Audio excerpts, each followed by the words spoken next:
I'm Amy Cherry. This local news is a service of Flagler County's Toyota dealer, Beaver Toyota, here to wow ya. Flagler County health officials say COVID-19 cases have shot straight up over the last 10 days. John Arking reports. On December 7th, the county had 9 confirmed positive cases. By late last week, that number was at 35. Flagler Health Officer Bob Snyder. Now is the most important moment in time to take the public health measures into account seriously that we've been talking about. Social distancing, the mask wearing, avoiding large gatherings during the holiday, and try to stay within your own household internal bubble is the best way that we can describe it. But on the hopeful good news, this week, 186,000 doses of vaccine was shipped to 5 hospital systems throughout the state, and 2 county health departments and Walgreens and CVS are getting their supplies to take care of our nursing home residents, people in group homes for the developmentally disabled, and our assisted living facilities, large and small. That is the group where there's been a 30% mortality rate from COVID is folks that live in these long-term care facilities. So this is marvelous news. Snyder says 367,000 doses of the vaccine will be shipped this week to Florida, including Advent Health Palm Coast,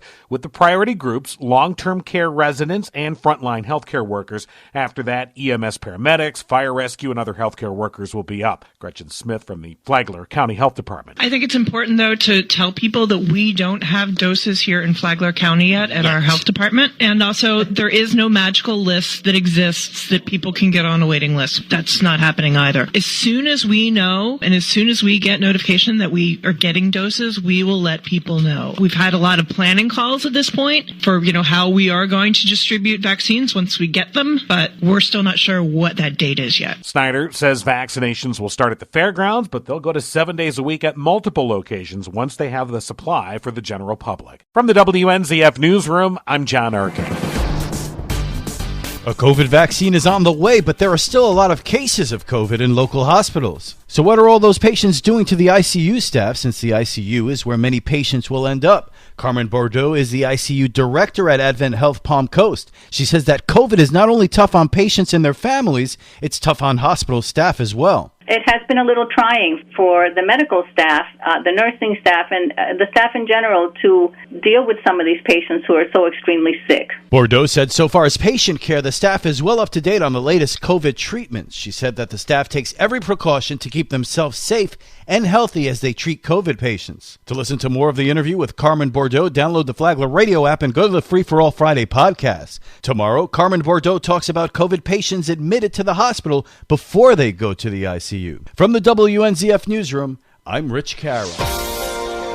A man is arrested in connection with an armed burglary in the spring that deputies say involved an axe. Deputies say 20-year-old Robert Wilson and 2 others got into a verbal fight with the victim at a home on Rolls-Royce Court on May 25th. Deputies say the next day, Wilson and another man returned with an axe and broke into the victim's home, threatening the victim and others inside that home. Deputies say someone in the home got a gun and fired off 3 rounds at the front door as Wilson and another person were outside. They fled the scene. No one was hurt. Wilson, who was already behind bars on charges of aggravated assault with a deadly weapon in an alleged road rage incident, was charged with armed burglary Thursday. He remains held in this case for failing to post $45,000 bond.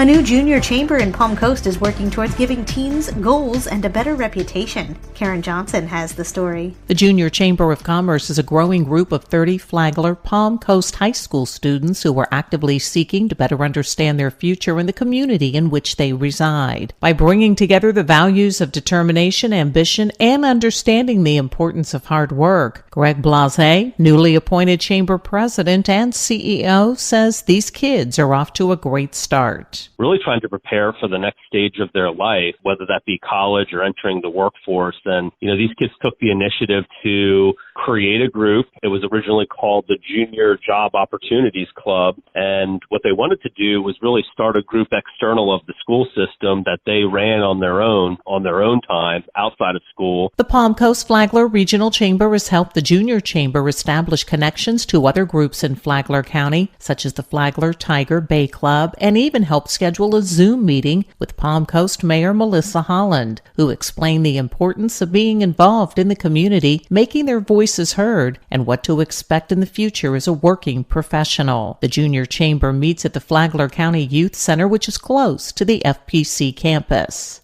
For Flagler's Morning News, I'm Karen Johnson. Flagler County Sheriff's deputies spread joy, not COVID, at long-term care centers. Sheriff Rick Staley. 2020 has been a tough year for everyone because of COVID-19, but it's been especially hard for our seniors in assisted living facilities. So we teamed up with Granny Nannies and delivered some Christmas cheer packages in a safe and COVID-sensitive environment. The gift bags included adult coloring books and colored pencils, as well as hand sanitizer, jar openers, festive holiday socks, some light-up necklaces, snacks, and other goodies. Parkview Youth Group also made crafts for the seniors. And now you're up to date on Flagler's Morning News. I'm Amy Cherry.